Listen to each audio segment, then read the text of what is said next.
vanmôre die hoof is van hierdie liggaam. Jesus Christus. En dat ons deel van hierdie liggaam is. Vader, die deel wat ons vanmôre gaan behandel, as ons nog nooit die oplegging van hande gehad het om ons te bevestig in hierdie liggaam nie, dan is ons nog nie deel van hierdie liggaam nie. En ek wil bid dat U vir my insig en wysheid sal gee, my verstand sal open om die skrifte te verstaan, want ek wil niks uit myself sê nie. Ek wil niks deur my sielskrag doen nie, en ek wil niks deur my vleeskrag doen nie. Vader, ek werp dit weg van my af in hierdie môre, en ek bid my gebed vanmôre, o Gees van God, spreek tot my gees, en dat dit wat ek spreek, van U af sal wees, Vader. Ek vra dit in die naam van Jesus. Bereik die goddelike doel, staan by elke hart in hierdie oggend. Vader, hierdie is 'n verskriklike belangrike woord om te besef waar kom dit vandaan en dat die kerk vandag dit nie meer doen nie en dit nie meer toepas nie, Vader. En daarom het die kerk die krag verloor wat hulle kon gehad het. So ek bid vanmôre is my gebed dat U ons sal help om daardie krag terug te kry deur die Heilige Gees en ek eer U daarvoor in Jesus naam. Amen. Prys die Here. U weet wat gereeld kom. Elke Sondag weet dat ons oor die siele liggaam bedien. Oor 'n gekruisigde lewe. Dis waarvoor die Here my geroep het. Is om die bruid voor te berei om haarself te kruisig en te besef dat Romeine 6 vers 6 na haar plaasgevind het dat sy nou gekruisig is saam met Christus en dat sy nie meer lewe nie, maar dat Christus se lewe in haar lewe. En dit moet ons baie mooi verstaan vanmôre. As die gees en die siel nog nooit geskei is nie, met die tweesnydende swaard van die Hoëpriester Jesus Christus nie, dan is die siel nog vas die gees nog vas aan die siel. En dan kan God nie met hierdie gees werk nie. Ons het verlede week die eerste deel van 'n nuwe reeks behandel, wat ons in die toekoms mee sal aangaan, en dis om die dop te breek, die uiterlike dop. Want as jou uiterlike dop, wat jou hierdie vleeslike liggaam is, die Bybel sê vir ons baie mooi, solank as wat die eerste tabernakel nog stand hou, dan kan die tabernakel van God nie opgerig word in ons nie. En die eerste tabernakel is hierdie uiterlike vlees, en Jesus se tabernakel was geskeur op die kruis. En toe daai tabernakel, die voorhangsel geskeur word, toe kry ons reg en toegang deur die bloed van Christus na die Vader toe. So sonder daai voorhangsel wat geskeur word, kan ons nie in die teenwoordigheid van God inkom nie. Want op ons eie sal die Here ons, hy is 'n verterende vuur, sal God ons verteer in een oomblik, want ons is sondig. Ons het 'n sondige natuur, 'n ou natuur, en ons het 'n nuwe natuur, 'n nuwe wedergeboorte, die innerlike mens wat opgewek is, wat nou hier binne in ons woon. Maar die ou natuur wil probeer heers, en dan wil die nuwe natuur heers, en dit is 'n oorlog en 'n stryd elke dag van ons lewe. Wanneer ek die goeie wil doen, dan staan die kwaad in my by, en Paulus sê, as ek my kry, dan het ek klaar kwaad gedoen. En dit is maar wat ons elke dag het. Ons het honderde, duisende keuses miskien in ander ouens se lewens wat wel baie besig is of so, het ons keuses in hierdie dag wat ons moet maak om te besluit, gaan ek van die boom van die lewe eet of gaan ek van die boom van die goed en kwaad eet? En dit is vanmôre hierdie stryd en hierdie manier is om vir ons 'n ander oog of van 'n ander kant af te gee, dat ons daarna kan kyk en dit beter kan verstaan, want as ons dit verstaan, dan kan ons iets daaraan doen. Ok, jy verstaan dit. Maar as ek dit nie verstaan nie, dan lewe ek maar net my lewe aan, soos wat ek hom altyd gelewe het, en ek dink ek is reg, en dit wat ek doen is reg, maar kom ons kyk vanmôre na die dieper deel. Jy moet een ding onthou, hierdie is die senter van die evangelie. Wanneer ons nie by die geestelike mens uitkom en met hom deel, sodat hy kan groei en sterker word nie, sal ons nooit geestelike mense word nie. Ons sal altyd 'n vleeslike lewe, en dan 'n geestelike, en dan 'n vleeslike, ons sal 'n loop en val lewe. En dis nie waarvoor die Here ons geroep het nie. Die Die Here het ons geroep sodat sy lewe in ons gestalte kan kry. Paulus skryf dit baie duidelik. Hy sê Christus kry gestalte in ons, dat ek op 'n dag van my lewe kom wat ek sê ek lewe nie meer nie. Christus Jesus leef nou binne in my. En dit is op alle vlakke, al 3 vlakke in ons lewe. Die uiterlike liggaam kom onder gehoorsaamheid as die gees in plek is met Christus. Kan jy verstaan? Maar om dit te verstaan, moet ons verstaan wie Christus is.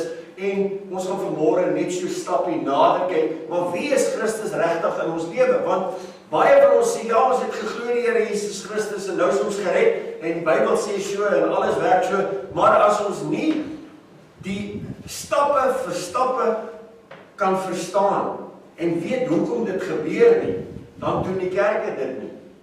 Paulus het die handoplegging vir mense gedoen sodra hulle gedoop is en hulle bekeer na God toe, dan is die hande vir hulle opgelê en daar is vir hulle gebid. Vandag se kerke doen dit net nie meer nie. Hulle besef nie dat dit die bevestiging van die liggaam of die bevestiging van daardie persoon of individu is in u liggaam in. As u nog nooit daardie handoplegging gehad het nadat u gedoop is nie, dan is u nie deel van die liggaam nie. Ek gaan dit vir u bewys vanmôre. Daar is net een manier om in hierdie liggaam van Christus in te kom. En dan word die bevestig deur die gebed wat oor die gebid word, die handoplegging wat die apostels met almal gedoen het nadat hulle gedoop is. En wanneer die handoplegging op hulle gekom het, sê die Bybel vir ons, het hulle die doping van die Heilige Gees ontvang. So sonder handoplegging gaan niks in die lewe gebeur nie. Ons moet een ding verstaan vanmôre.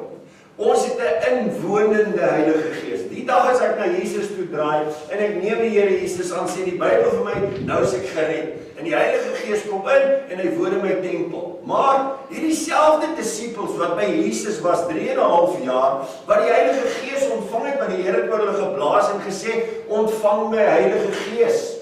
Maar eers later in die bokamer het hulle die doping van die Heilige Gees ontvang. Jesus het gesê, gaan wag in die bokamer. Hulle het almal die Heilige Gees gehad by hulle, want die Here het hulle geblaas en hy het hierdie woorde gesê, sy ontvang my Heilige Gees. En as God 'n ding sê, laat daar lig wees, dan is daar lig. Dis nie 'n ding wat eers lank na die tyd gebeur nie, dit gebeur onmiddellik.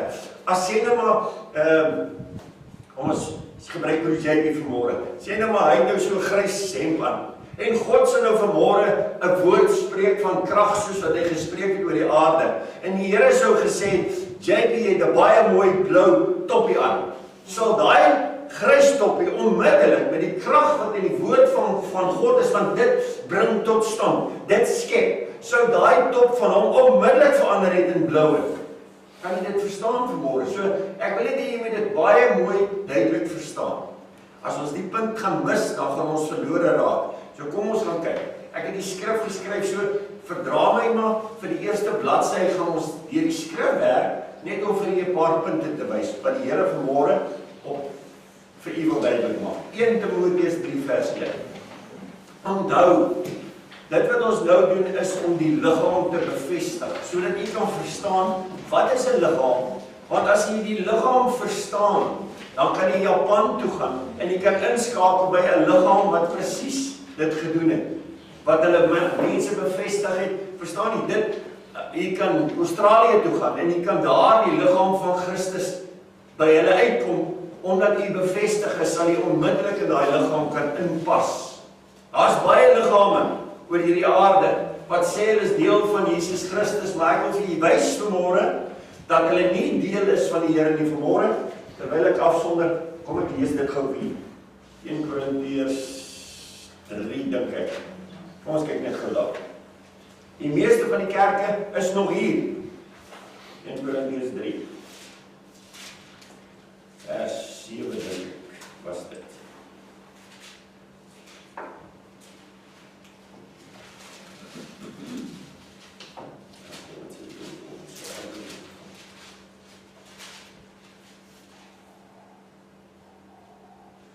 Kom ons kyk gou 1 Korintiërs 3 vers 9. Hy sê, want ons is medewerkers van God, die akker van God. Die gebou van God is julle. Volgens die genade van God wat aan my gegee is, het ek soos 'n bekwame boumeester die fondament gelê en 'n ander bou daarop. Maar elkeen moet oppas hoe hy daarop bou, want niemand kan 'n ander fondament lê as wat daar gelê is nie. Dit is Jesus Christus. En as iemand op die fondament bou, goud, silwer, kosbare stene, hout, hooi, stoppels, elkeen se werk sal aan die lig kom, want die dag sal dit aanwys, omdat dit deur vuur openbaar gemaak word, en die vuur sal elkeen se werk op die proef stel, hoe danig dit is. As iemand se werk bly staan wat hy daarop gebou het, sal hy loon ontvang. As iemand se werk verbrand word, sal hy skade ly, alhoewel hy self gered sal word, maar soos deur vuur heen. Weet julle nie dat julle 'n tempel van God is en die Gees van God in julle woon nie? As iemand die tempel van God skend, sal God hom skenk, want die tempel van God is heilig en dit is julle. Laat niemand homself mislei nie. As iemand meen dat hy wys is onder julle in hierdie wêreld, laat hom dwaas word, sodat hy wys kan word, want die wysheid van hierdie wêreld is dwaasheid by God. Want daar is geskrywe, hy wil die wyse mense in hulle listigheid vang. En verder, die Here ken die gedagtes van die wyse mense, dat dit nietig is. Laat niemand op mense roem nie, want alles behoort aan julle. Of dit Paulus is, Apollos is, Japie is, Christus, Piet is, Cephas, of die wêreld, of lewe of dood, of teenswoordige of toekomstige dinge, alles behoort aan julle, maar julle behoort aan Christus en Christus aan God. Dit is die mooiste verduideliking en die beskrywing. So maak nie saak of ek julle leer vanmôre. Dis die Heilige Gees in Christus. Dis al waarna jy moet kyk. Jy moet my glad nie sien nie. Ek is net vanmôre 'n instrument wat vir hierdie woord gee. Ek is nie hier om Japie disippels te maak nie. Ek is hier om Christus disippels te maak. Want Japie is feilbaar, hy is soos ou Abraham se verbond, wat God moes kom vervang, deur Christus wat ewigheidswaarde gehad het, want Abraham kon sterwe en het gesterwe. Sy familie wat die verbond aangegaan het in Israel, wat Jakob in Israel geword het, dit was almal van verbygaande aard, want daar was die ewigheidswaarde in hulle nie. Christus moes kom en ons gees opwek. En die oomblik toe ons gees opgewek word met die wedergeboorte, toe ons glo in Christus, toe kry ons ewigheidswaarde. Hy sê, nou het ons die ewige lewe ontvang. Wat se lewe is dit? Christus se lewe alleen is ewig. Jou en my lewe het niks ewigheid in hom nie. Dis Christus se lewe in ons, wat ons nou ewig laat lewe en ewigheidswaarde gee. Tot hierdie liggaam met die ewigheidswaarde nie, hy moet vervang word met 'n verheerlikte liggaam wat ons van God af gaan kry, die oomblik wanneer ons almal gaan verander. Kan jy dit verstaan vanmôre? So hierdie ou het ook geen waarde nie, maar binne is 'n siel. En hierdie siel het ewigheidswaarde. Hy kan nooit sterf nie, hy kan nooit vergaan nie. Hy gaan of in die hel wees, of in die teenwoordigheid van God wees vir ewig, waar daar geen tyd gaan wees nie, vir altyd. Kan jy dit verstaan? En dit is hy wat voor God gaan staan vir die keuses wat hy gemaak het tussen die geestelike kant en die vleeslike kant aan die ander kant. Hy staan in die middel. Hy besluit, gaan ek vir die gees luister of gaan ek vir die vlees luister? Kan jy verstaan vanmôre? En dis hoekom dit so belangrik vir jou en my is. Elke keuse wat ons maak, moet ons by die Here hoor. As ek die verkeerde keuse maak, dan gaan ek 'n verkeerde draai loop. En dit gaan nog 10 jaar my seëning uitstel wat ek veronderstel was om by die Here te kry. Hoor vir my vanmôre, broer en suster. Ek dink aan Susanet, ons gaan gebedshuis toe, word geroep so toe ons gaan gebedshuis toe, waar jy in die geloof moet staan en glo vir alles wat jy kry en al sulke goed. Hulle noem dit die geloofshuis in Pretoria. Ons gaan so toe en terwyl ons daar is, ons het nou nog net so 'n paar dae oor en Susanet sê, ja, maar sy wil so graag 'n Pekinese hondjie hê. En jene, ek sê maar as dit die wil van die Here is, Verstaan jy? Maar sy wil so graag, en terwyl ons nou hier in Pretoria is, en ons gaan nou terug George toe, sy wil so graag 'n hondjie. So sy kry die koerant en so waar in die koerant, hier is 'n Pekinese hondjie. Nou die goed is nogal duur. So, ek het nie vrede by hart oor die Pekinese hondjie nie, want ons het honde by die huis. Ja, geval. Die suster, sy wil nou die hondjie. Okay, ons bel die mense. Ek sê die man, okay, maar ek verduidelik vir hom, ons is nog 'n week hier in die gebedshuis, en as ons uit die gebedshuis het, kom hulle se Meyer na ry ons by hulle verby, terug Kaap toe so, dan kan ek sommer die hondjie optel, maar ek sal so nog die geld van hom inbetaal en al so, en hierdie ou sê, geen probleem nie, hy hou die hondjie, ek hoef nie die geld in te betaal nie, ek bel hom. Maar anyway, so kry die suster, het jy droom gekry? Die suster droom, kan ek wel sê? Ja. Ek droom die aand, ons kom by die hondjies. Die vrou sê my die hondjies dood. Daar is die droom klaar. Ek gaan nie vir hom sê nie, want dan kan hy sê ek het ons gesê, maar bly doodstop. Maar toe ons nie nou van die gebedshuis af ry by Meyer, stop ons by 'n plek waar ons koffie drink by garage en ons drink koffie en ons dink okay, ons gaan nou die hondjie, want ek het klaar die bandjies gekoop, alles opgewonde. Toe ons bel en sê, okay, hoe kom ons by julle huis? Toe sê hulle, dit is verskriklik jammer, die hondjie het nou net in die swembad geval uit verdrink. Jy sien, as jy 'n keuse maak, en die suster wou die hond hê, en ek het wel gesê, maar dis nie die Here se wil nie. En sy het gesê, nee, maar dan, dit is die Here se wil. En as ek bel, en daar is 'n hond en so, dan is dit 'n bevestiging, dat dit die Here is. En nou ja, so waar in die koerant, laat die duiwel toe, dat daar 'n hond is. As sy gehoorsaam was van die begin af, soos sy nooit deur daai treurigheid en daai trane moes gegaan het, by die garage, toe sy uitvind, sy het haar hart opgesit, die hele week praat sy net oor die hondjie, en sy kan nie wag om die hondjie te kom nie, sou sy nie eens 'n traan gestort het nie, want die wil van die Here was nie vir haar om 'n hond te hê nie. Kan jy dit verstaan vanmôre? Maar sy het dit gedoen, omdat sy dit wou hê, en so alles wat sy gesien het, was alles bevestigings. Maar dit was nooit die Here nie. En sy moes deur al die hartseer gaan, net omdat dit haar vleeslike begeerte was. Maar dit was nie God se begeerte geestelik vir haar nie. Kan jy dit verstaan vanmôre? Die Here leer ons maar net. Die Here leer ons om die reg te hoor en die regte besluite te maak. Maar hierdie is maar 'n klein dingetjie, dis 'n hondjie. Baie van u sit vanmôre hier en u het besluite in die lewe gemaak wat u hele lewe in 'n ander koers ingestuur het, en vandag pluk u die vrugte daarvan. Verstaan jy? En okay, dankie Here, u het nou teruggekom en u by die Here uitgekom. Nou kan die Here stadig gaan met u deel en u leer om die regte hoor en die regte pad te loop. Verstaan jy? Want ons is veronderstel om geestelik by die Here te hoor. En weet jy wat? Hier is ons padkaart. Hier tussen hierdie twee blaaie. Kyk hoe nou is hierdie pad. Die Here sê nou is die pad. Kyk hoe nou is hierdie pad. My voete gaan nie eens daar aanpas nie. Ek sal baie klein word voor ek hier kan inkom. Kan jy dit verstaan? Dis wat die Here sê. Ek moet minder word sodat hy meer kan word. Want as hy meer word, dan pas hy in wat hy is die woord. Verstaan jy dit vanmôre? So, dit is maklik om te sê, maar ek is seker die Here het vir my nou dit bevestig, en die duiwel gee vir jou baie bevestigings. Ek het al gesien ouens plek die bloed oor die Bybel en draai hom aan die kante toe, maak die Bybel op, druk met hulle vinger en kry 'n skrif, en die skrif sê jy moet dit doen en jy moet opstaan, jy moet dit doen of dit doen of dit doen. Dan is dit nooit die Here nie. Want onthou, die duiwel self het by Jesus gekom in die woestyn, en wat het hy vir die Here gesê? Hy het vir die Here gesê, daar staan geskrywe. Toe die Here sê daar staan geskrywe, toe sê ja, maar daar staan nog geskrywe.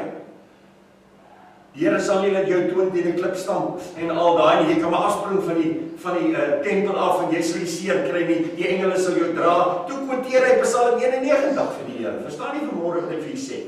So ons moet versigtig wees. Ons moet die vlees te doen en ons het met die gees te doen binne. En ek kan maklik deur my vlees die gees oorheers en sê, maar dis ek het by die Here gehoor. Dit is definitief die Here. Hy het my skrif gegee, al hierdie goed het gebeur, en dan, die suster het soveel goed gehad, wat bevestig het, dat even ek getwyfel het, en gedink het, ja nou, okay, miskien is ek maar verkeerd. Maar nou ja, op die einde, toe leer ons albei nou 'n les, en die Here sê vir ons, maar dit was nie my besluit van die begin af nie. Verstaan jy dit vanmôre, wat ek vir sê? Die Here wil ons baie keer lyding spaar, maar weet jy, ons wil ons begeerte doen en ons besluite doen. En dan nog sê, maar dis die Here wat dit bevestig het vir my. Nee, ons moet, weet jy, ek sê altyd vir die ouens, pas op.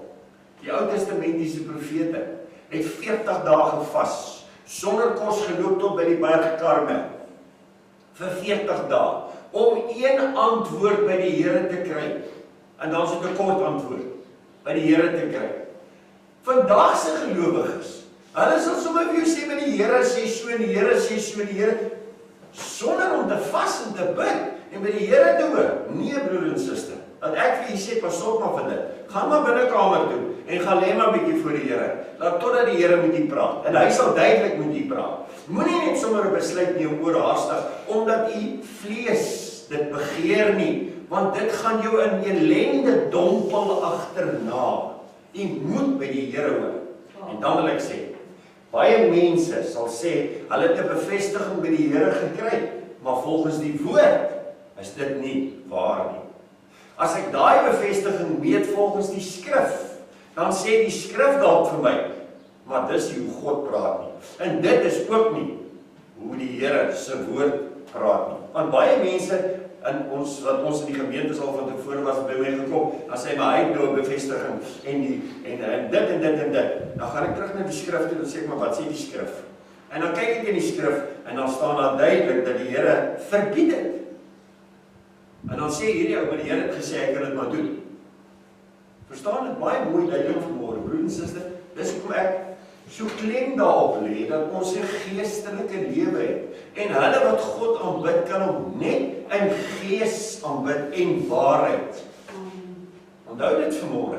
U kan nie die Here deur die vlees aanbid nie. Hy gaan spring en hy gaan baai en hy gaan al die mense wat vleeslik is in die plek gaan sê, ja, maar dis 'n geestelike ou daai, hy's vol glory, hy's vol blydskap, maar hulle weet hoe dit die gees binnekant nie. Onthou dit vanmôre.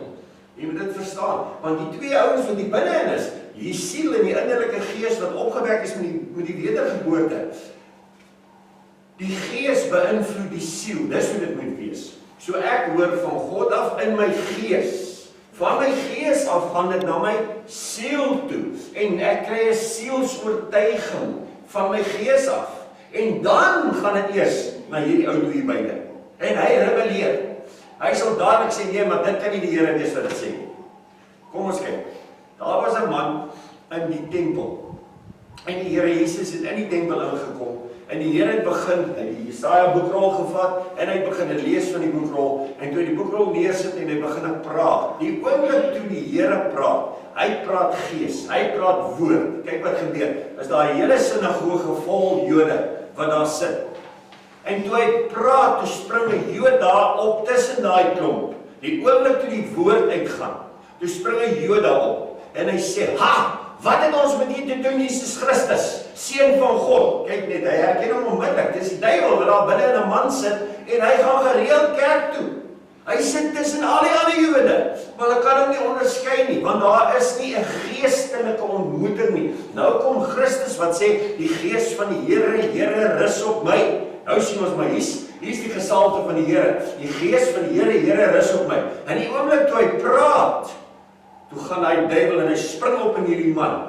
En hy sê, ek wil niks met jou te doen hê nie. En die Here bestraf hom. En hy roep hom uit soos 'n mens 'n hond uit 'n hok uitroep. Hy roep hom uit en sê, kom uit. En daai oomblik verlaat daai gees daai man. Maar hy het al die tyd sy hande opgelig. Hy het saam met die Jode gesing. Miskien die simbale opgeslaan en alles. En niemand het geweet hy's eintlik 'n duiwel wat daar binne in die vergadering sit nie. En jy dit verstaan vanmôre. Maar toe Jesus na die gees toespreek, want God spreek net na die gees toe. Toe hy na die gees toespreek, toe spring daai duiwel onmiddellik op, want hy is ook gees. Verstaan nie dit vanmôre? Hy het hierdie man se ledemate gebruik, hy het die man se tong gebruik, hy het alles van hierdie man gebruik, en niemand het geweet die man het 'n duiwel in hom nie. So, ek wil hê jy moet baie mooi verstaan, dat God net met die gees binnekant praat. En hierdie gees, wanneer hy hoor, die Heilige Gees. Ons gaan in die weke wat kom, as die Here se wil daarby is, en ek vir baie mooi verduidelik. Want die oomblik as ons wedergebore raak, dan word ons gees en die Heilige Gees een. Maar daar's tog 'n verskil tussen ons gees en die Heilige Gees. maar dit sal ons later leer. Ek kan nie dit nou vir julle doen. Ek wil net vanmôre praat oor die handoplegging. En hierdie handoplegging is om die geestelike mens te bevestig in die geestelike liggaam van Christus. Ons is nie met vleeslike goed besig nie, broers en susters. Die ander kerke kan wees, en mag die Here hulle seën. Hulle is besig. U moet verstaan, daar's 'n diep evangelie, en dis waar ek en u moet uitkom. By dit, sodat my lewe van binne af verander. Die Here sê vir die Fariseërs, so mooi. Hy sê, waarom maak julle die beker aan die buitekant skoon? Hoekom begin julle nie by die binnekant nie? As julle by die binnekant begin, dan sal die beker aan die buitekant outomaties skoon word. Kan jy dit verstaan vanmôre? Hy sê, as jy 'n innerlike geestelike verhouding met daai man kan kweek, na my toe, en hy kan kontak maak met my, dan val al die goed buitekant af, wat dan nie moet wees nie. Hoekom sê julle Fariseërs, maar hy moet nou dit doen, en hy moet nou ophou rook, en hy moet nou ophou drink, en hy moet nou ophou dit, en hy moet, as dit nie in die gees gebeur nie, is dit alles 'n las vir hierdie man, want nou gaan hy nou ophou rook ter wille van die kerk wat so sê, nee, as sy gees opgewek word, dan wil hy skoon wees. Hy wil homself reinig. Hy wil nie meer onnetjies wees nie. Hy wil nie meer sy goed laat rondloop op die vloer nie. Nou begin hy ewe skielik die boeke regpak en hy begin alles in sy kamer regpak en sy kas regpak, want daar het 'n oplewing in sy binnekant en sy gees gebeur. Nou is dit nie meer 'n las nie. Dis 'n plesier vir hom om dit te doen. Staan nie dit vanmôre? En dit is hoekom die geestelike lewe so belangrik is. OK, kom ons lees. 1 Timoteus 3 vers 1. Dis 'n betroubare woord. Dis vir my so wonderlik. Die skrif begin om weer te bevestig en te sê, hierdie is 'n betroubare woord. U kan maar glo wat in hierdie Bybel staan, broer en suster. Dis 'n betroubare woord. Maar ek wil net dit sê, dit moet die 33 vertaling of die 53 vertaling wees. Moenie die 83 lees nie, want daai woord kan nie meer vertrou word nie. Daar is oor die 900 skrifte of verander of uitgehaal uit die woord van God. En dit het alles te doen met die doop en al daai, ek kan daai vertalings uitgekleed by my kon kry as jy hom nog nie gekry het by ons nie. Ek het hom vir almal gegee, dink ek, maar daar is dalk 'n paar wat hom nog nie het nie. Die boekie oor die vertalings uitgekleed. Right. Onthou, dis dominees wat hierdie Bybel vertaal het na die 83 toe om dit kwansies makliker vir die jeug te maak om te lees. En hulle het almal geforseer hier in Stilbaai is een van hulle, geforseer op 'n dag om al hulle Bybels in te bring, in te gee by die kerkkantoor, en die kerkkantoor het vir hulle nuwe 1983 vertaling Bybels gegee. Wat 'n dag was daar net nie hier in Stilbaai nie. Die duiwel het 'n staanplek gekry, tot vandag toe staan hy op die 83 vertaling in hierdie dorp. En dis 'n valse vertaling. Glo vir my. Kom haal die boekie by my, ek sal vir julle daar's al die skrifte en waar hulle dit verander het en hoe hulle dit verander het, elke ding presies. Dis belangrik, jy as 'n gelowige kind van God moet dit weet. OK, so. OK, kom ons kyk weer. Dit is 'n betroubare woord. As iemand 'n opsieners, nou wil ek hê jy moet dit baie mooi verstaan en snap. Ons gaan vanmôre mense bevestig in die liggaam en vir hulle bid, hulle salf en hulle seël in die liggaam van Christus in. Nie in 'n kerk of 'n denominasie nie. Ons is met Christus se liggaam besig. Dit moet jy verstaan vanmôre. Nou ja, nou sê ek. Iemand wat 'n opsienersambt, dis 'n leierskapsposisie. Op watter vlak ook al. Of dit praise and worship is, of dit ouderling is, of dit 'n diaken is, of wie dit ook al is soos die Bybel vir ons dit voorskryf. As iemand 'n opsienersambt verlang of begeer, hy begeer 'n voortreffelike werk, want nou gaan hy vir die Here werk. Maar hy moet 'n verteenwoordiger kan wees vir die Here. En as hy gees nie opgewek is nie, kan hy die Here nie verteenwoordig nie, want dan verteenwoordig hy die letter. Onthou dit, die letter maak dood, die gees maak lewendig. Dat help nie, jy gaan studeer 7 jaar op universiteit in teologie en die Bybel nie, en jy kom terug en jy wil vir mense preek, maar jy het nog nooit 'n persoonlike ondervinding, 'n wedergeboorte uit Christus Jesus uitgehad nie. Dan is daardie letter dood. en dit maak dood, want ons nie lewe nie. Dis hoekom dit belangrik is om te verstaan, jou gees moet opgewek wees, broer en suster, as hulle môre die kerk afbrand, en hulle sê, ons het net kans tot die 1 Desember toe, om petisies en alles in te dien, want die 1 Desember gaan al die gelowiges vervolg word, wat enige iets oor sonde sê. Sonde soos homoseksualisme, 'n dronkaard, enige ding wat op die sondelys van die Here is, as jy daarteen gaan praat in die kerk, kan iemand in die kerk opstaan, jou gaan verklaar en jy kry 3 jaar tronkstraf, en as jy jou die tweede keer vang, dat jy dit doen, kry jy 10 jaar tronkstraf. Hoor vanmôre wat ek vir julle sê, dit is waar ons land nou is. Dan God het Amerika gehelp vir 'n rukkie. Weet ook nie vir hoe lank nie, maar nou ja. Maar dis wat nou in ons land gebeur, broers en susters. Ons kyk altyd na die ander lande en sê, ja, maar Amerika is so in Amerika. Weet jy wat, hier by ons gaan die vervolging nou begin. In hierdie jaar. Ons gaan nie meer so diens kan hou nie. Jy moet 'n voorlegging maak. Hulle gaan so ver dat jy kan nie meer 'n interkerklike kerk hê nie, of 'n denominasie nie. Jy moet in 'n groter liggaam behoort, en daardie groter liggaam het sekere voorwaardes. Jy moet daaraan deelneem. Jy mag nie meer oor die doop praat nie, jy mag nie meer oor die bloed van Jesus praat nie. Also, dis al wie in daai liggaam ingelyf kan word. Ons vervolging is hier, broer en suster. Die ware kind van die Here gaan nou vervolg word. Die res, dis wat die Bybel van praat. Die Here sê, uit julle geleerders uit julle broers, onder julle broers uit gaan daar mense wees wat gaan opstaan, en julle gaan verraai, en julle gaan laat kruisig. Dis wat met Jesus gebeur het. Die kerk van daai dag het hom gekruisig. En die kerk van hierdie dag gaan ons kruisig as ons die waarheid verkondig. Jy moet dit baie mooi verstaan vanmôre. Ek het elke keer nog voor die homoseksualisme in die saal in die enige kerk ingekom het, en al daai goeders, nou kom hulle nou maak hulle een ding, maak hulle jou nou bly in die koerant en sê nee, maar hulle sal nie toelaat dat die dominees trou homoseksuals en so aan nie. Maar die res kan maar nog bly. Nou is jy ons bly, ja, maar dankie Here. Maar hulle dink nie daaraan nie. Hierdie hele ding is homoseksualisme goedgekeur in die enige kerk. Verstaan nie dit? Hulle gaan nie terug na die wortel, waar die saadjie begin het en roei die saadjie die wortel uit nie. Nee.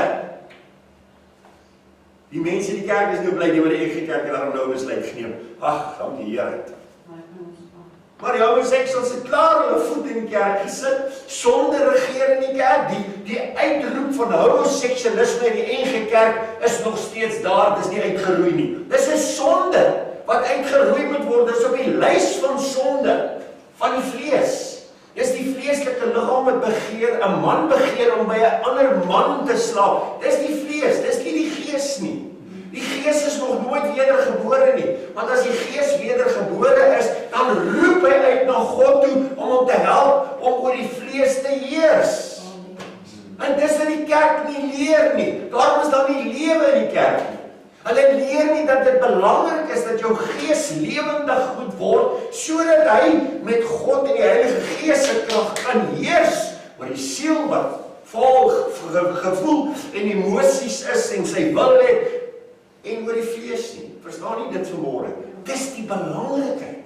Die kerk moet die mense leer binne in die kerk om te sê, broer, jy moet geestelik word. Jy moet 'n geestelike lewe. Moet hulle nie leer om hulle te pat en paai op hulle ore sodat jy hulle tiendes kan kry en jou sak vol geld maak.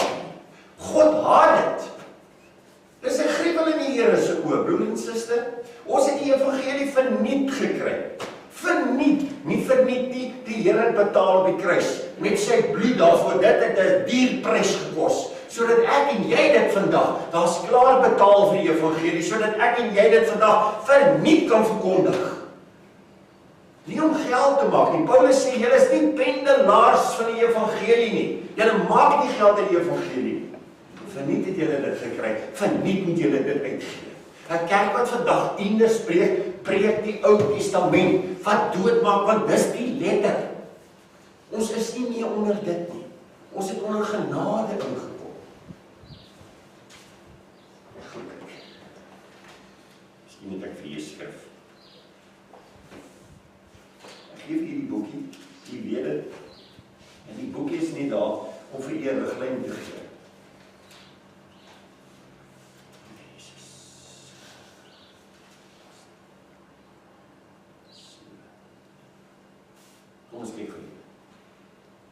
Korintiërs 3. Ons lees sommer daar van vers 5 af. Nie dat ons uit onsself bekwam is om iets as uit onsself te bedink nie. Kyk nie. Maar ons bekwaamheid is uit God, wat ons ook bekwaam gemaak het as dienaars, luister mooi, van 'n nuwe testament, nie van die letter nie. Die letter Moses, Torah, hierdie ouens wat so besig is met die Torah, hier staan, nie van die, ek gaan nou daar skryf, hy sê, dienaars van 'n nuwe testament, Christus Jesus, nie van die Torah, die letter, maar van die Gees, Christus Jesus, wedergebore uit hom uit, want die Torah maak dood, maar die Gees maak lewendig. Kan jy dit verstaan vanmôre? Hier staan dit in die Bybel geskrywe. Hy sê wat ons ook bekwaam gemaak het as dienaars van 'n nuwe testament. En as die bediening van die dood, vers 7, as die bediening van die dood, wat is die dood? Die wet het die dood gebring, want die loon van die sonde is die ewige dood, en as daar nie 'n wet was nie, was daar nie sonde nie. Kan jy verstaan? So die wet het hierdie goed veroorsaak. Nou sê, so die wet het die dood gebring. Nou sê, en as bediening van die dood, met letters, en jy sien, mense wat die Bybel vat, op die laptop hier staan, die boodskap wat hy kry is nie deur gebid in die binnekamer, lewendig gemaak en gedoop in die Gees en in die bloed van Jesus nie. Hy word sommer net uitgesoek van die internet, en dan word hy daar opgesit, en dan word hy gepreek vir die mense, of afgelees, meeste van hulle lees hulle gebede af, van die kansel af. Daar's nie eens die man het nie eens 'n passie om te bid nie. Staan nie dit vanmôre? Jy weet wanneer 'n mens dood is, broer en suster. Jy tel dit sommer op. Nou staan nie. Hy sê, en as die bediening van die dood, met die letters, op klippe, vandag is dit in boeke gegrafeer, in heerlikheid was, hoor daar, in heerlikheid, daar's net een heerlikheid, dis die liggaam van Christus, waarvan hy die hoof is vanmôre. In die heerlikheid was, sodat die kinders van Israel die oë kon vestig op die aangesig van Moses nie, vanweë die heerlikheid van sy aangesig, wat tog moes vergaan. Kyk vir Moses. Moses moes 'n doek of 'n veil oor sy kop sit, as hy met Israel kon praat en hy was in die teenwoordigheid van die Here, want sy gesig het so geblink van 'n tydelike heerlikheid. Hoor mooi vir my, 'n tydelike, want die Gees was nie binne in die mens nie, die Gees het oor die mens gekom. Dit moet ons verstaan, dis die Ou Testament. Ou Testament het hy oor die mens gekom. Dit was nooit binne nie, hulle was nooit tempels van die Heilige Gees nie. Ek en u deur Christus wat sy vlees geskeur het op die kruis, het moontlik gekry dat ons vandag tempels van die Heilige Gees kan wees. Want ons is nie meer onder die wet nie. Maar as ek onder die wet is, hierdie dispensasie, dan beteken dit, ek is nie 'n tempel van die Here nie. Want die Here kan nie daarin woon nie. Verstaan dit mooi. Ek moet die wet afsterf. Nou die wet is tot aan die einde van die Bybel nie. Maar verstaan vanmôre. Paulus skryf dit mooi. Ons was met die wet getroud toe ons in die sonde geleef het, want die wet het die sonde geopenbaar en die loon van hierdie sonde was ek veroordeel, ek moes vir ewig sterwe. Want dit was die loon van die wet. So ek was getroud met die wet. Die ouwe mens wat in Adam uitgebore is. Verstaan dit mooi, dis 'n dispensasie. Maar het 'n dag gekom, wat ek die evangelie gehoor het, en wat ek na Christus toe gekyk het, en begeer het, om hom as my bruidegom te hê. Maar ek is nou nog in die wêreld, ek is nog onder die ou wet, ek lewe nog onder Adam, en ek word nog veroordeel, en so. En ek vind uit toe ek verlief raak op hom, en ek dink, jene, ek sal dan maar like om met hom getroud te wees. Toe vind ek uit, maar ek kan nie. Want God se woord sê, jy mag nie skei nie. So ek kon nie uit hierdie huwelik met die wet kom nie, daar was nie 'n manier nie. Een van die twee partye moes sterf. Nou ja, nou kyk ek na die wet en ek sien tot op die laaste blaai van Openbaring staan daar geskrywe, elke jota, elke titel sal tot die einde daar staan. So die wet gaan nooit vergaan nie, hy gaan nooit doodgaan nie, hy gaan altyd daar bly. Die enigste party wat in hierdie huwelik kan doodgaan, is ek. En daarom, sê Romeine 6 vers 6, jy is nou gekruisig saam met Christus. Jy lewe nie meer nie, jy is dood. Maar jy is weer gebore uit die tweede Adam uit. Ons was gebore uit die eerste Adam. Dis die nie. Dis die ou wat in die wêreld lekker gelewe het, want hy het deur sy vlees gelewe en sy siel, sy gees was dood in sonde. So, die siel en hy was so lief vir mekaar en hulle het al hierdie goed gedoen, totdat hy uitgevind het, maar weet jy wat, ek word geslaan onder die wet aan mekaar, as ek iets verkeerd doen, dan word ek veroordeel en so, ek kan nie meer so lewe nie. En ek ontmoet vir Jesus. En toe Jesus ontmoet, toe verander my hele lewe. En ek neem hom aan. En hy sê, almal wat hom aangeneem het, aan hulle het hy mag gegee om wat te maak? Om kinders van die lewende God te word, vir hulle wat in sy naam glo. So ewe skielik, toe ek in hom glo, toe van die wedergeboorte binne my gees word opgewek, en hier's 'n gees, en hy kyk rond met ander oë, wat hy sien in 'n geestesdimensie in. Verstaan nie? Ok, so met ander woorde, toe ek hier sterwe, toe sterf ek vir die wet. En dis wat hier staan. So 'n ou wat staan en preek, in die Bybel het, maar hy is nog nie wedergebore nie, kan nie anders as om die wet of die letter te preek nie. Ouens wat vir jou vandag onder die Torah wil terugbring, hy is nog nie gered nie. Want hierdie redding, baie om ander het. Baie dankie Petra hoor. So die ouens wat onder die wet is nog hier onder Moses. U is nie meer onder Moses nie. Dank God, ons is in Jesus Christus. En dis hierdie liggaam waarmee ons vanmôre te doen het. En die hoof van hierdie liggaam is Christus Jesus. Kom ons lees net klaar. Hy sê die bediening van die dood, met letters op klippe gegraveer, in heerlikheid, as dit 'n heerlikheid was, sodat die kinders, hulle kon nie in Moses se gesig kyk nie, hy moes 'n wyl dra. Maar ons lees later, het hy die wyl gedra, sodat die kinders nie kon sien dat die heerlikheid weg is. Hy het dit verloor, want dit was net 'n tyd. Kyk hier wat staan hier. Hy sê Moses, vanweë die heerlikheid van sy aangesig, kon hulle nie kyk nie. En dan staan die volgende sinnetjie. Wat tog moes vergaan? Dit was van verbygaande aard. Maar die heerlikheid wat ek en u in hierdie liggaam in Christus Jesus het, is ewig. Dit kan nooit vergaan nie. Behalwe as ek en jy terugval in die sonde, dan verloor ek my heerlikheid. En dan is dit 'n geveg om terug te kom, om te bely teenoor die Here en te vra, Here vergewe my, help my, en dan herstel hy my weer in my posisie. Verstaan jy dit? En ek is weer in die heerlikheid. Ja. Ons moet verstaan vanmôre dat die hoof van hierdie liggaam, kom ons sien 'n liggaam vanmôre. Die hoof van hierdie liggaam, die kop, alleen is gesalf.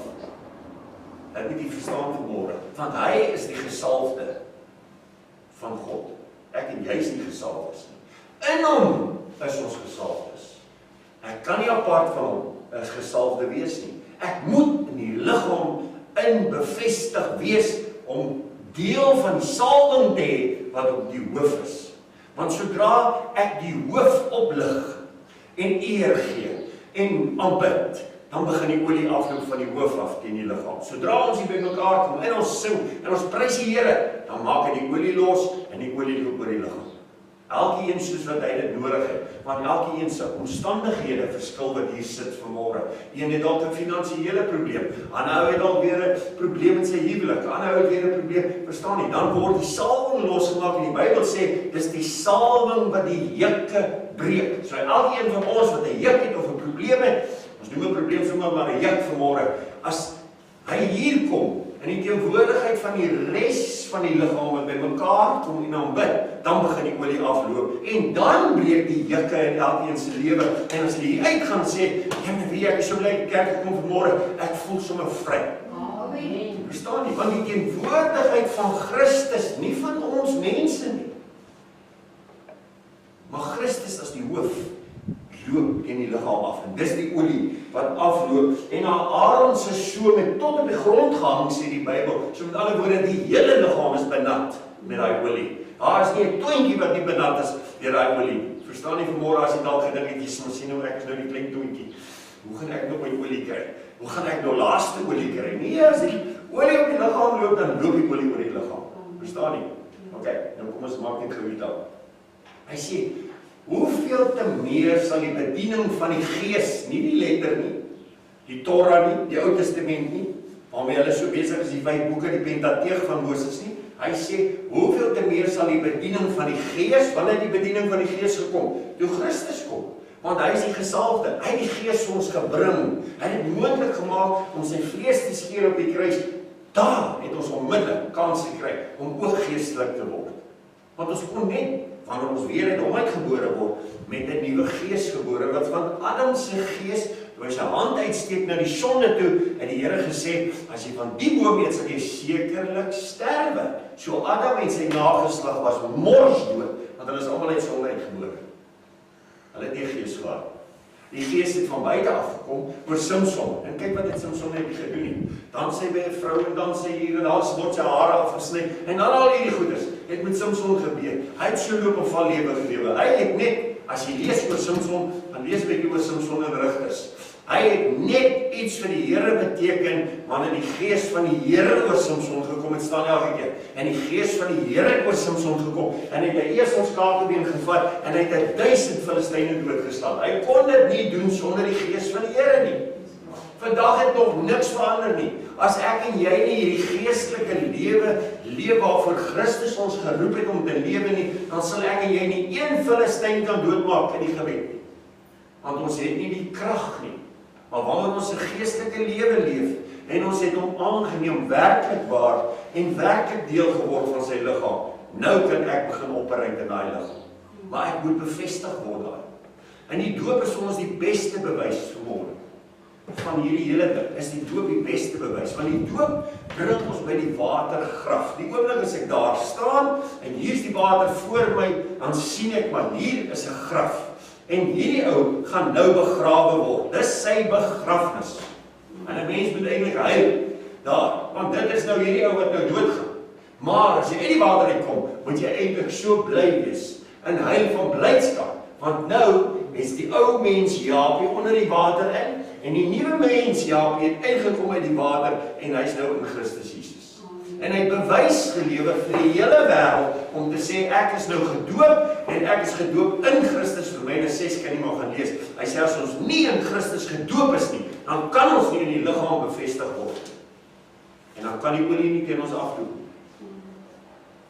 Dit moet jy mooi verstaan vanmôre. So as ek nie gedoop is, dan kan ek nie in die liggaam bevestig word onder Christus die hoof nie.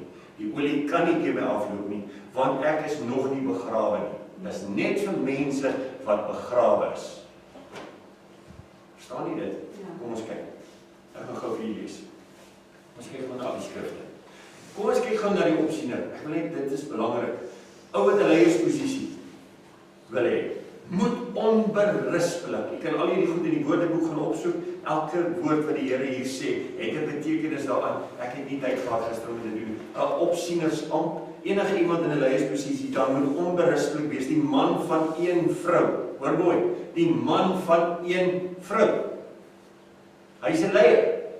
'n Leier moet 'n man van een vrou wees. Dan sê hy, nugter, ingetoe, fatsoenlik, gasvry, bekwaam om te onderrig, geen drinker. Hy mag glad nie drink nie. Geen drinker, geen vegter, geen vuilgewinsoeker nie, maar vriendelik, geen strydlustige nie, geen geldgierige nie. Een wat sy eie huis goed regeer en sy kinders met alle waardigheid en onderdanigheid hou. Maar as iemand nie weet hoe om sy huis te regeer nie, hoe sal hy vir die gemeente van God sorg kan dra? Hy moet nie 'n nuweling wees nie, sodat hy nie verwaand word en in dieselfde oordeel as die duiwel val nie.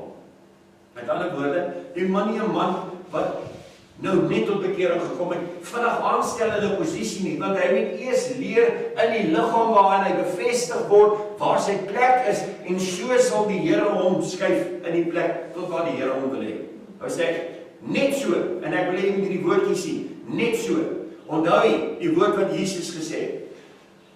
Jesus het gesê, van Noag, hy sê, net so, soos in die dae van Noag. Kan jy dit onthou, daai woordjie? Dis belangrik.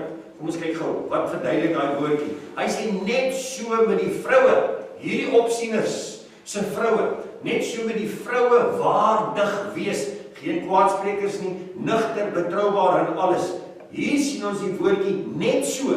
Dieselfde woord wat Jesus gebruik het toe hy gesê net so in die dae van Noag. So gebruik Paulus hier dieselfde woord wanneer hy met die opsieners oor hulle vroue praat.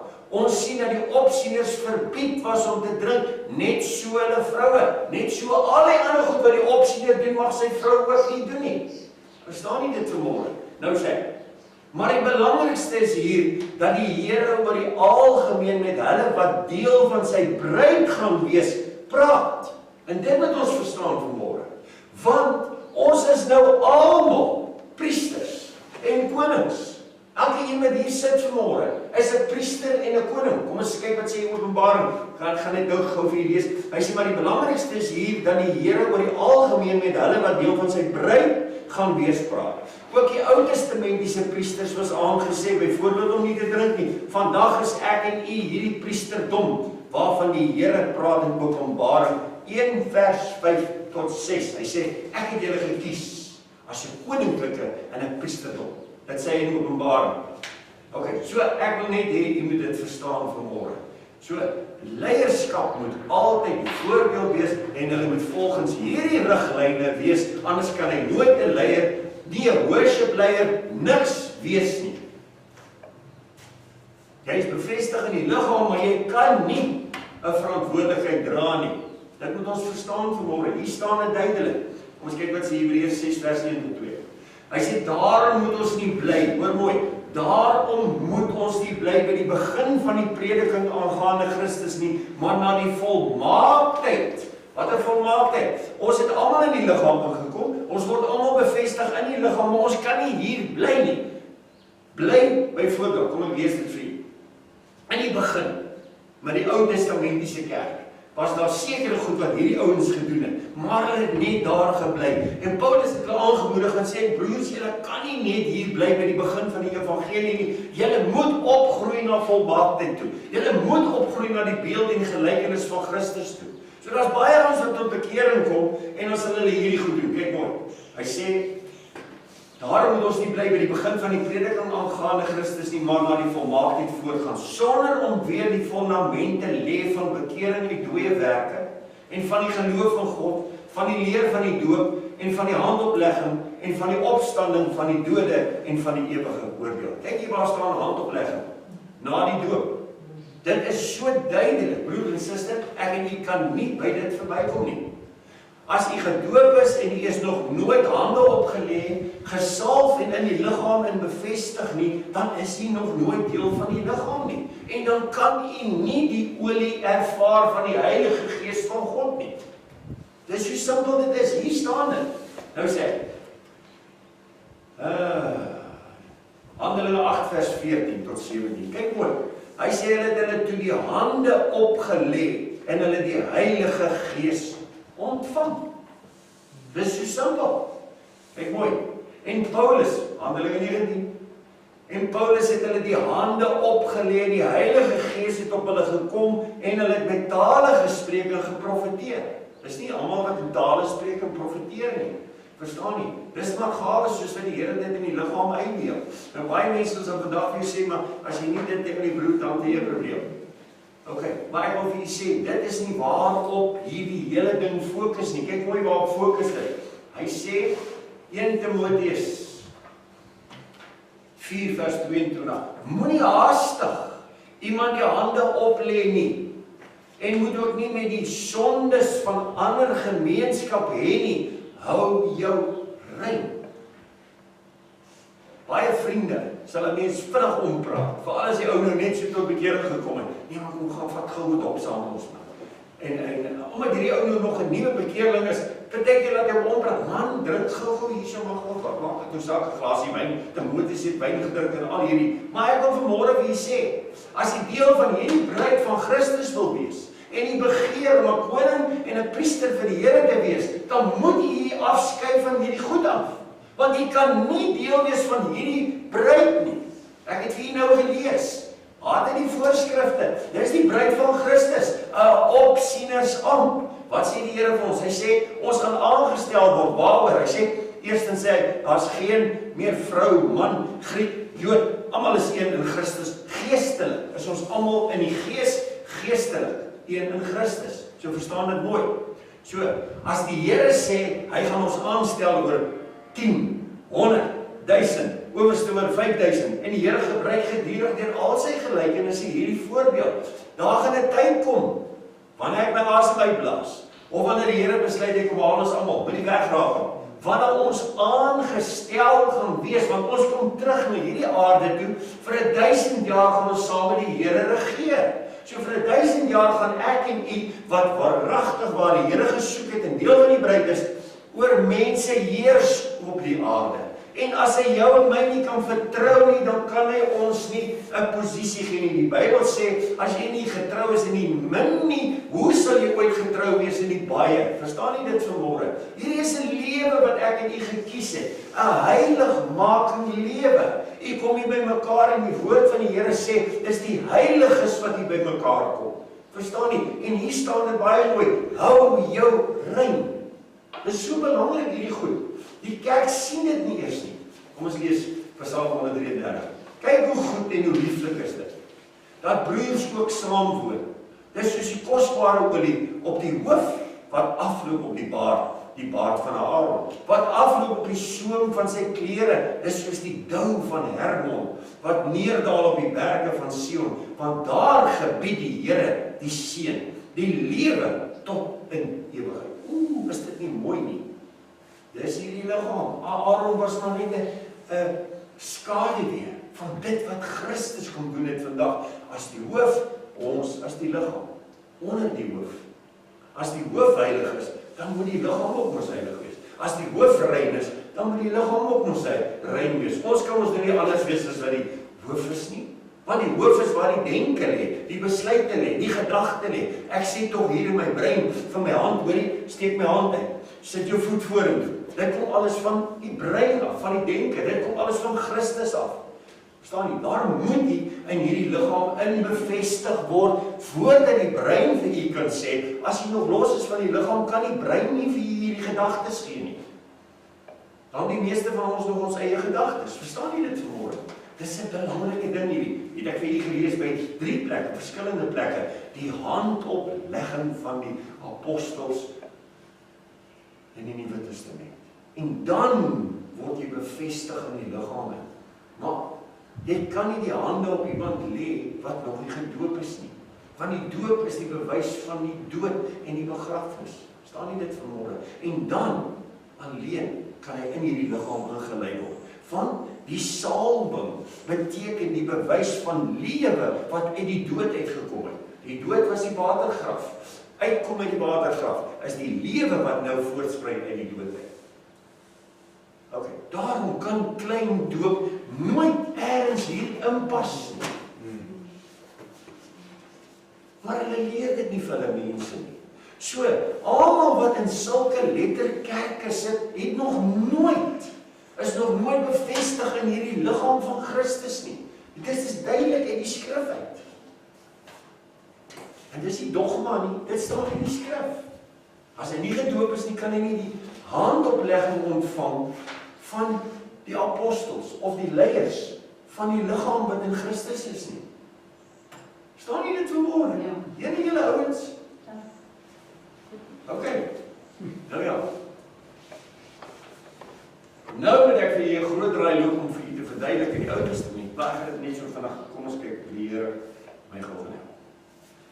In die Ou Testament, as ons na die ou Israeliet kyk, die ou Israeliet het sy lees gebring, en dan hoeveel sonde hy gehad het natuurlik, hy het tot op heilig gebring, of dit dan seker hoe vermoë hy gehad het, dalk was hy ryk, dalk was hy nie ryk, dit het seker maar alles daarmee te doen gehad. Maar hoe dit ook al sy, kom ons gebruik nou maar, hier kom die Israeliet, hy bring die wil, en hy kom by die voorportaal van die tabernakel wat daar was. Hy het in Moses se tyd, het hy nou by die voorportaal gebring, met sy bees. Nou, die eerste ding wat hy moes doen, die bees is vir die priester gegee, en die priester het nou die bees vasgehou, en die volgende ding, eerste ding wat gebeur. Nou moet hy sy hand op hierdie bees sit. Dis nou hierdie ou. Met sy hand op die bees sit. Nou hoekom moet hy nou sy hand op die bees sit? Want God verwag dat 'n siel moet sterwe vir die sondes wat hy gedoen het, want hulle was onder die wet van Moses. Onthou dit. So elke jaar moes 'n dier Levitikus 17 sê vir ons, en die siel is in die bloed van die dier. Met ander woorde, 'n siel moes sterf.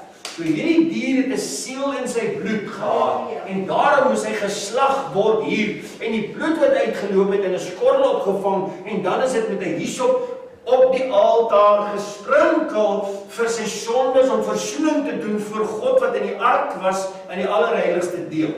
En dan die lig deur geskyn uit die, want hierdie deel was pikdonker behalwe vir die lampe wat daar gebrand het. As bewys dat die Here die man se sondes vergewe het. OK, jy verstaan dit. So hy met sy hand daar sit, handoplegging. Dis die heel eerste plek waar hy die hande op lê. Hy lê die hande op hierdie offer wat hy nou gaan bring aan God. OK, nou word hy geslag. Eintlik wat daar gebeur is, hy het sy hande op die offer gelê om een met die offer te word. Verstaan mooi? Om een met die offer te word, om te vereenselwig met die offer. Dis die eerste punt. En die ander punt is, sodat van hierdie dier af, wat nou geslag gaan word, en hy gaan sondevry wees, dankie Here, van hierdie dier af het nou, wat gaan sterf, het 'n seëning terug na hom toe gekom, en die blessing was, ek het nou nie meer sonde nie, vir 'n jaar. Nou moet jy mooi verstaan. Christus kom, as die lam van die Nuwe Testament. Hierdie is Ou Testament. Elke jaar moet 'n dier geslag word. Nou kom Christus, die lam van God, ons het vanmôre gesing, worthy is the lamb. Hier kom Christus. En dis presies wat nou gebeur met u en my. Wanneer ek sondig, dan vat ek die lam Christus en ek bring hom na die Vader toe. En hy moet nou geslag word. Sy bloed moet nou loop, sodat ek vergifnis vir my sondes kan kry. Want dit is nou presies 'n toonbeeld van dit wat in die Ou Testament gebeur het, en dit moet jy nou glad nie mis nie.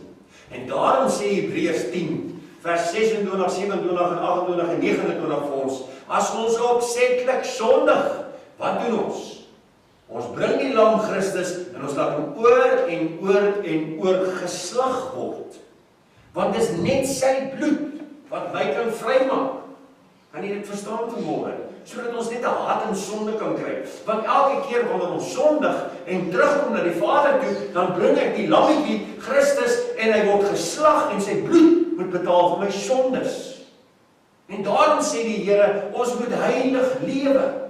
Ons moet 'n hart in sonde kry. Verstaan jy dit vanmôre? Ons sien dit nie so nie, en daarom is dit maklik om te sondig. Dis maklik om verkeerd te dink van 'n ou, of agter sy rug iets te sê, of watter manier ons ook al sondig. Ons bring die lam Christus, en ons slag hom. Verstaan jy dit vanmôre? Dis verskriklik. Dink bietjie daaraan vanmôre, kerk. Nou dis wat hy doen. En sodra ek Christus bring, dan lê ek eintlik my hande op hom, hy word geslag, en ek ontvang 'n seëning daaruit, my sondes is vergewe. Ja, dis hoekom hy sê, hy was soos 'n lam gelei na die slagpale toe, om geslag te word. Dis wat ek en u doen. Sodra ons sondig, dan kruisig ons die Here Jesus weer van voor. Ok, u verstaan dit nou meer duidelik, dink ek, as wat dit gister en eergister was. Dan kom ons kyk goed. Jy moet net weer punt kom ons kan afsluit. So die fondasie is nie die oplegging van die hande nie. Die oplegging van die hande is net deel daarvan. Die Hebreërs wat die fondasie gelê het in Petrus se tyd het daarom gedraai, nooit verder as dit beweeg nie. En dis hoekom Paulus vir hulle gesê het, julle ouens, julle moet na die volmaaktheid van Christus toe groei. Dit help nie julle bly die bekering preek. Oor die agter sondig nie. Ek het dit in hoeveel kerke gesien, Pinksterkerke en kerk. Sondig na sondig, dan maak jy uitnodiging, dan staan jy op, dan kom hy, dan word weer vir hom gebid, dan bely hy sy goeders, en op volgende sondag, so waar as jy uitnodiging maak, dan kom hy self weer, dan bely hy weer al sy goed vir die Here. Dankie Here, hy bely sy goed vir die Here. Maar hy kry nooit klaar met dit nie. Want hy verstaan nie waaroor dit gaan nie. Hy verstaan nie, elke keer as hy terug en hy weet en hy gaan sondig, dan kruisig hy die Here weer van vooraf nie. Sien nie? Okay. Daarom weet die Here, hy weet ons probeer regtig om nie te sondig nie. Hy weet ons probeer, maar daar's ander ouens wat net nie probeer nie. Ja, die bloed van die Here is daar. Ag man, Verstaan jy, ek bely net en die Here vergewe my. Ek wil die sê, as daar nie 'n traan by jou belydenis is nie, dan is daar niks om dit weg te was nie. Dan stam dit in jou en my. Want as daar nie regtig hart is wat geskeer word nie, as Suid-Afrika waaragtig hulle harte gaan skeer in hierdie maande wat nou kom, die broer en suster, wil ek vir julle sê, is ons in die grootste moeilikheid wat ons in ons lewe nog ooit was. En ek sal seker nie lank vir u preek hier nie, want hulle sal my baie vinnig toesluit oor dit wat ek preek. Verstaan jy dit vanmôre? OK. Waar moet jy leer? Alles leer wat jy kan leer. Prys die Here. Want ek gaan nie papier om dit te skryf nie. Dis maar vir die chicken.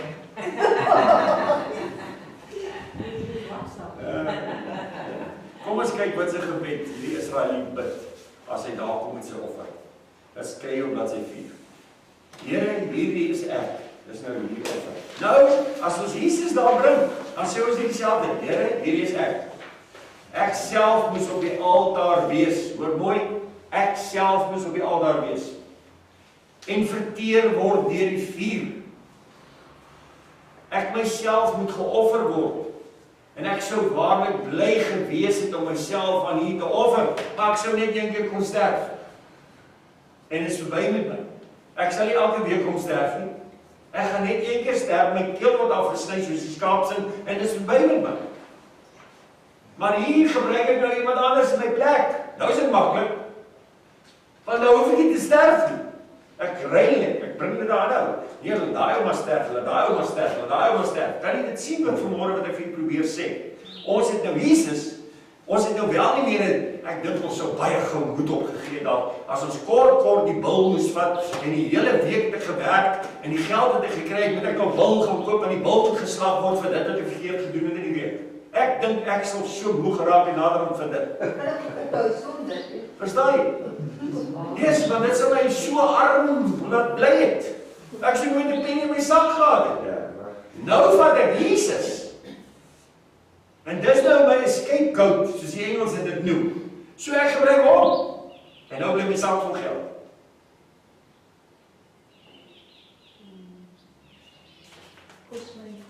Kos my niks. Ja. Right, kom ons kyk.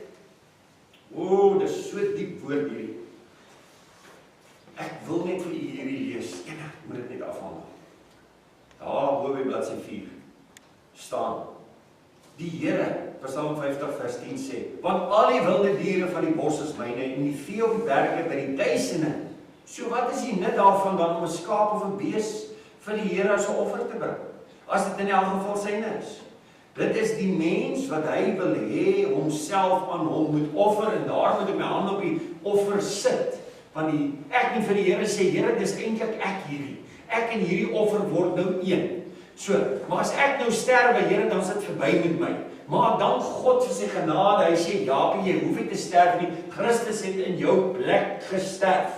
Dankie, Here, daarvoor. Nou kan ek weer asemhaal. Nou leef ek weer, verstaan jy? Maar kyk nou mooi. Die heidene in die Ou Testament en van die Israeliete het hulle kinders gevat. Nou hoor mooi. En aan Moloch gaan offer. Moloch was daai god wat so gesit het met sy skerp koppietjie en binne was 'n vuur gemaak en dan word hierdie babietjies ingerol. En die mense in die Ou Testament kon dit nogal doen want Moloch het verwag dat hulle kinders moet offer aan hom. Dis die offer wat hy gevra het. Maar God se offer is baie duurder en baie groter. Hy verwag dat ek en jy self geoffer moet word. Dis die verskil tussen daai God, 'n dooie God wat hulle aanbid het, en ons God.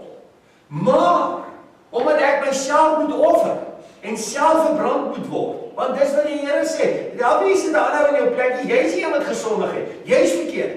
Maar ek maak vir jou weg. Ek is nie soos Moloch wat jou kinders vat nie. Ek maak vir jou weg. Ek gee vir jou dier en in die Nuwe Testament kom hy sê, ek het vir jou weggemaak deur Christus Jesus. Maar dis nie te sê dat ek Christus Jesus nou net kan misbruik soos ek dit wil misbruik, sy bloedtrap.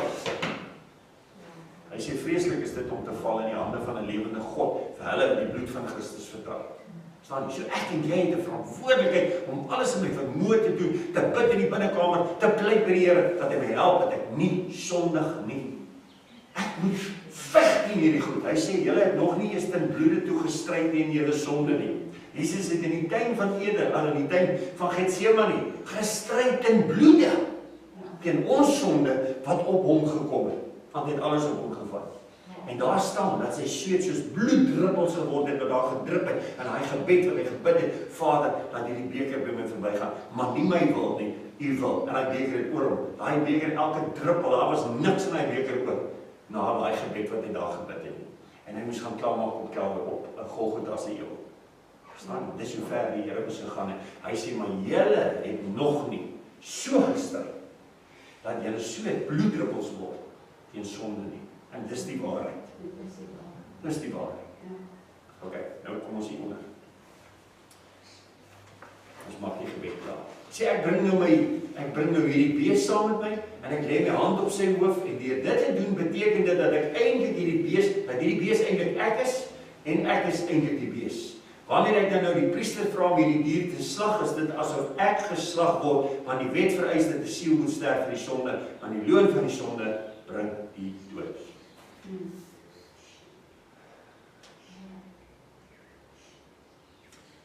Dan kan jy daar op bladsy 5 gaan lees. Jy moet dit asseblief by die huis gaan lees. Weet jy, dit is so groot lering dat ek kan nie, dit is net onmoontlik om by alles uit te kom. Verstaan jy? Maar jy het 'n verantwoordelikheid, want anders as jy volgende week hier kom, dan verstaan jy nie as ek met die derde deel begin en jy het nie hierdie deel neergewerk nie. Dan verstaan jy nie maar waarvan praat hierdie man nou vanmôre. Ek het nie 'n klou waarvan hy praat. En dis nie wat ek wil hê. Verstaan jy? OK, dit is so belangrik dat ek vir julle sê, so belangrik om hierdie goed te weet.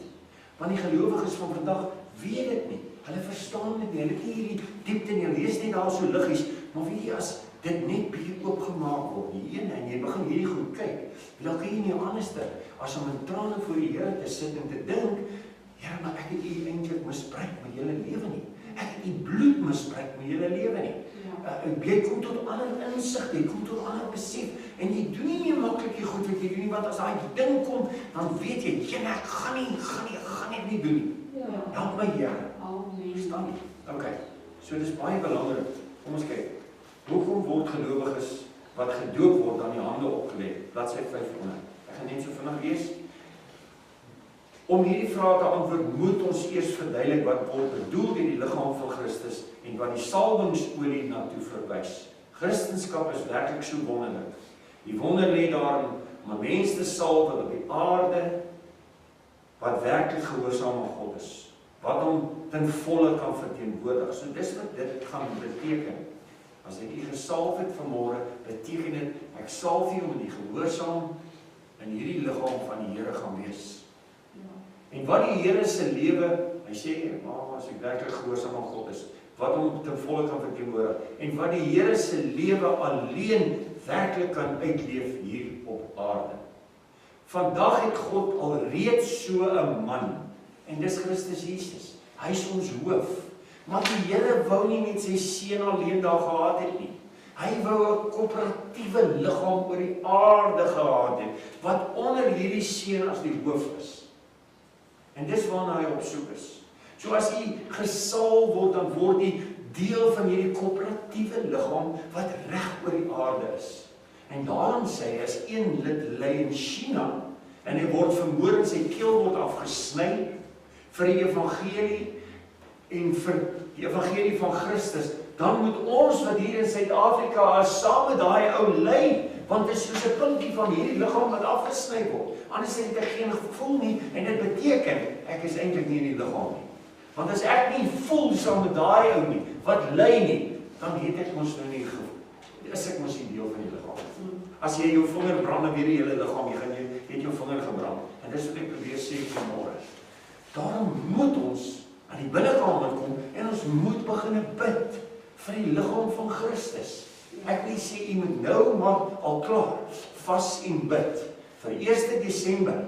Glo my, broer en suster, ek het dit al die tyd gesê dat dit gaan kom. Die Here het ons al die tyd al geopenbaar en gesê, dis die pad wat Suid-Afrika gaan loop. Hier kom verskriklike goed. Julle ouens dink nie so nie. Ons is hier op stilbaai, asof hier niks gebeur nie. Ek wil sê, die Here gaan hierdie land skud. Daar is baie mense wat al hierdie mooi goedjies skryf, want dis wat hulle preek in die kerke. Ek wil sê, hulle is die eerste wat jou gaan verraai, omdat jy waaragtig in die Here wil staan. Hulle gaan die eerste wees, wat nou so loop, met hulle wolk, met hulle koppe in die hemel, maar het geen fondasie nie. Hierdie is die fondasie, waarin ons vasgemaak word, in hierdie liggaam, tot die dood ons skei. Hy is ons bruidegom.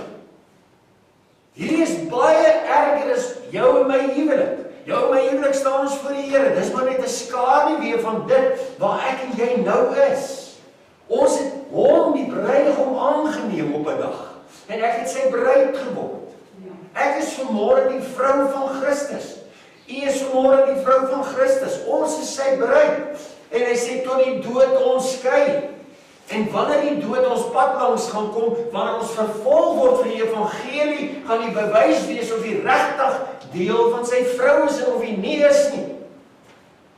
En mag God ons help, dat ons in daai dag kan staan, en dis hoekom u gesalf moet word in hierdie liggaam, sodat die Here u kan bevestig in hierdie liggaam, sodat as daar die tyd kom, en dit moet u pad langs kom, om vervolg te word, dalk is dit nie u deel nie. Die Here het vir almal alles uitgedeel, dat u kan staan met die ding terug in hierdie dag, en sê, maar ek is bevestig in hierdie liggaam, die Here sal my nie alleen laat nie. Hy sal my die krag gee, en ek sal die deurgaan. Verstaan nie? Ja. U moet asseblief die res van die boekie gaan lees. Ek gaan nou nie verder lees nie. U moet dit lees, asseblief. En asseblief moenie sê ek gaan dit lees en jy lees dit nie. Sê dan die beste nie, ek gaan dit lees nie.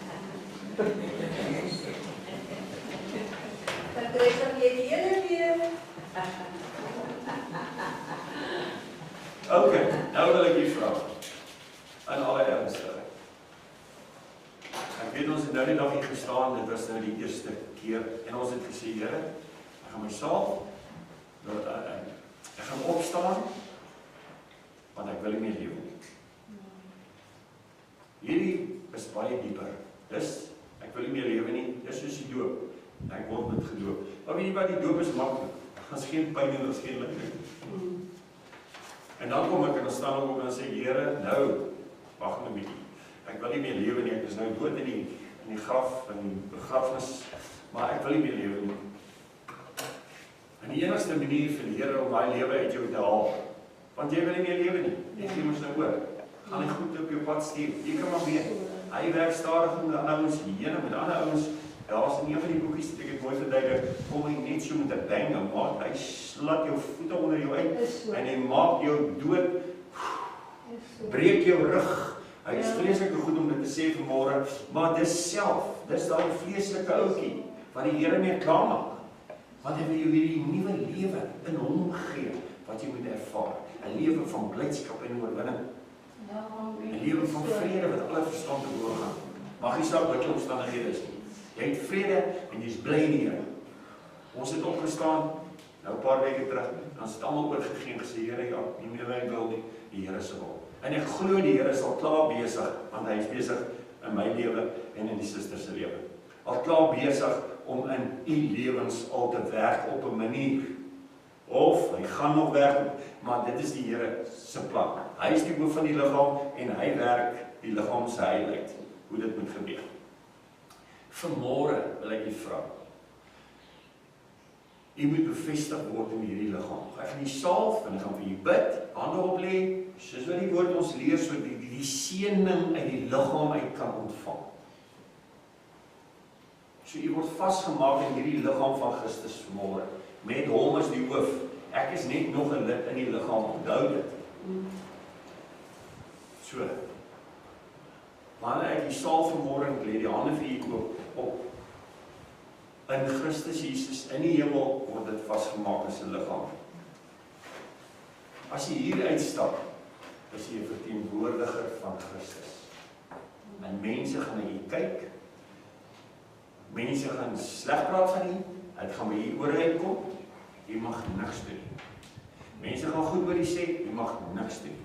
Want U is die liggaam, hy is die mond, hy is die wat praat, hy sal hulle uitsorteer, ek en jy, maar net sorg dat ons salwing behou. Want die oomblik, as ek kwaad raak, of ek nee, ek gaan nie toelaat nie, ek gaan nou soentoerij en ek gaan sommer die ou nou uitsorteer, dan klim jy uit die liggaam uit. Dan is jy nie meer in hierdie liggaam nie, want hierdie liggaam moet onder die gesag van Christus Jesus staan. Hy kan nie onder enige ander gesag nie, hy staan onder die gesag van Christus Jesus. En dit wat die Here vir ons in Matteus 5, 6 en 7 sê, dit is wat hy vir hierdie liggaam wil hê. So ek moet my wang draai, en ek moet my ander wang draai, en ek moet my wange aanhoudend draai. Maak nie saak hoe warm hulle my klap op my wange nie. Verstaan dit vanmôre? Want jy is in hierdie liggaam bevestig, jy behoort nie meer in jouself nie. Hy het jou gekoop, gees, siel, liggaam, met 'n dierprys, sy bloed het vir jou betaal. Dink daaraan vanmôre. Ek en jy behoort nie meer aan onsself nie. En jy word al vaster gemaak in hierdie liggaam nou, in hierdie laaste paar weke. Want die Here weet, die kom storms en die kom aardbewings en geestelike goed wat gaan gebeur binnekort van nou af. En die Here wil hê dat ons in hierdie liggaam in moet wees, sodat ons sy liefde kan ervaar vir mekaar kan huil en bid voor die Here, wanneer ek weet my broer of my sussie is in 'n nood of in 'n moeilikheid. Ons is nie soos ander kerke nie, broer en suster. Jy is 'n liggaam in die Here. En jy moet gevoel hê vir mekaar. En dis wat vanmôre gaan gebeur. So as jy nie dit wil, of deel wil wees daarvan nie, dan gaan niemand 'n woord oor jy sê vanmôre nie, jy hoef nie skaam te wees of niks nie. Dit is 'n keuse hier, en hierdie keuse maak die pad al nouer en nouer, en hy sê, nou is die pad, en min is hulle wat die pad vind. So hierdie bring jy al nader en nader. Op hierdie nou pad. En as jy vanmôre nou regtig waar, een van hulle wil wees, dan kan jy voor by my kom staan. En dan gaan ek jy salf, en dan gaan jy inbid, en dan gaan jy my hande op jy lê, en jy gaan deel van die liggaam wees. Jy is nie deel van die denominasie nie, dit moet jy verstaan vanmôre asseblief. Ek sê dit, jy is deel van Christus se liggaam vanmôre.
the Spirit of the Lord is, there is peace. Where the Spirit of the Lord is, there is love, there is comfort. In life's darkest hour, there is light and life. There is help and power in the Spirit, in the Spirit.